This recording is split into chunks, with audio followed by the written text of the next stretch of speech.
you're dating a guy named Eduardo and you live in Winston-Salem, North Carolina, I highly encourage you to check his phone. There is a high probability he is cheating on you. If you think your man might be the man I'm talking to, please message me. I have pictures, I have text, I have proof, but this man is in a relationship. He is seeing somebody that thinks they're exclusive.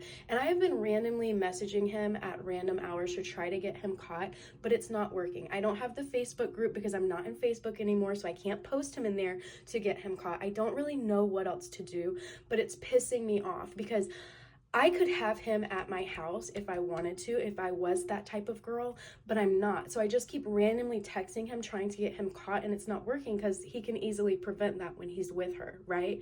But if you're in Winston-Salem, or your man named Eduardo is in Winston-Salem, that area of North Carolina, he might be cheating on you. Again, I have proof. I have whatever I need. I just need his girl to know what he's doing behind her back because this shit pisses me off more than anything. He's trash.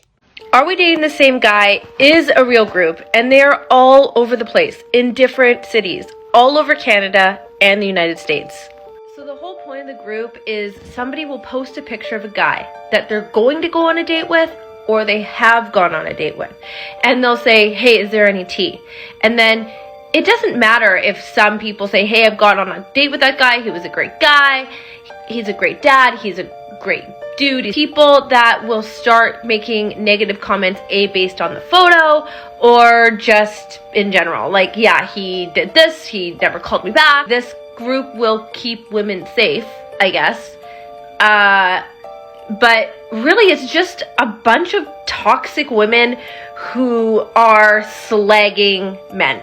Men who cheat, lie, disrespect, and manipulate women, expecting loyalty and submission, yeah, those ones are dusty, embarrassing, and honestly should come with the caution label. So I learned about some shit I should have known about this week. There's this group on Facebook called Are We Dating the Same Guy? It's like a page. And I guess there's like dudes on there, right? For females to check. Like if they're in relationships or if they date, like, and there's like reviews and shit too.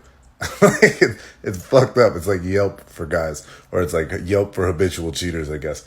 But there's like a shit ton of people on there, like a shit ton of people. Like I thought this was gonna be like a city, you know. I thought it was like a specific city or a specific little fucking. No, there's you. If you are a cheater, odds are you are, as a dude, you are probably on that motherfucker. Breaking news for my girlies in Minnesota. It's a sad day. The Are We Dating the Same Guy group has been deleted. Both of them have been deleted, actually. So I took it upon myself to make a new one because I'm nosy. And the whole reason I go on Facebook now is for these groups because I want the tea and I love it. So here we are. I need to know. And I feel like somebody has to know why they got deleted. And two, I just want to continue to know the tea.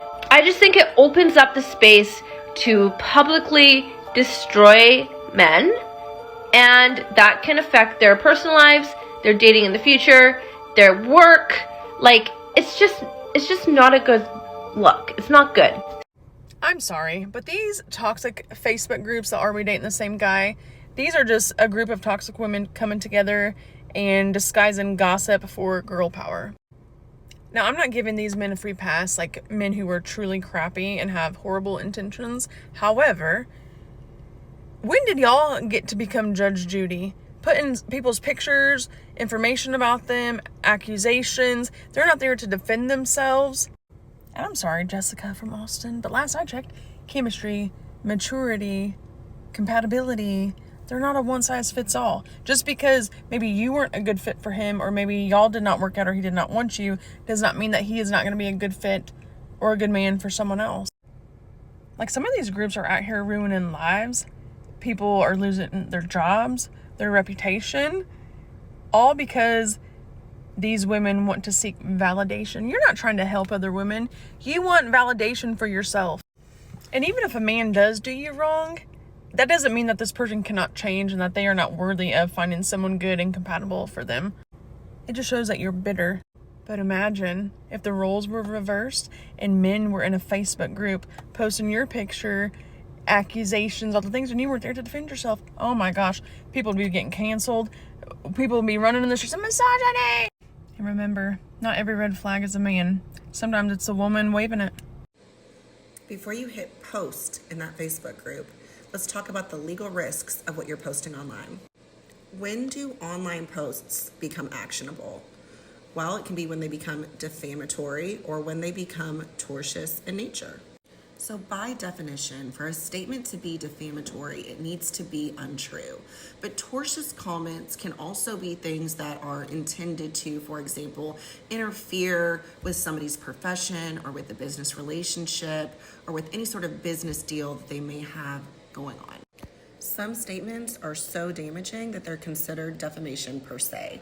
This is going to be statements such as alleging a crime, alleging sexual misconduct, alleging that the person has a disease, alleging that the person is somehow unfit for their career, profession, job, whatever sort of employment that they have.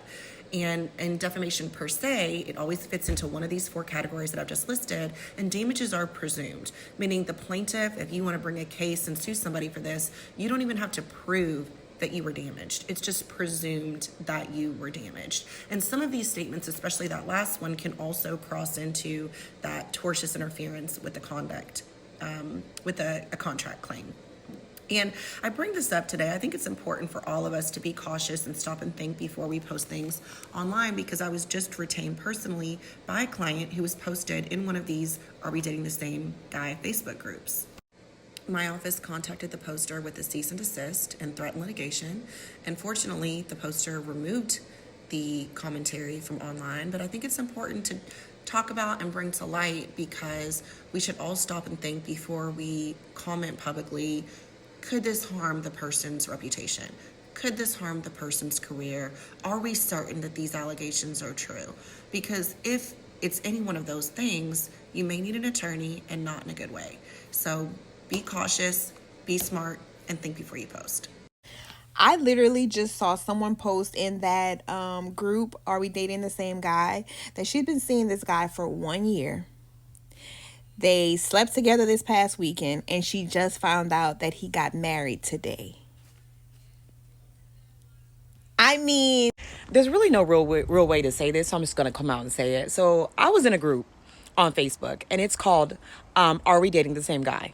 This is for the Raleigh-Durham area. So gentlemen, if you're from Raleigh, Durham, Cary, the Triangle, you made it want to come on in and sit down in the room.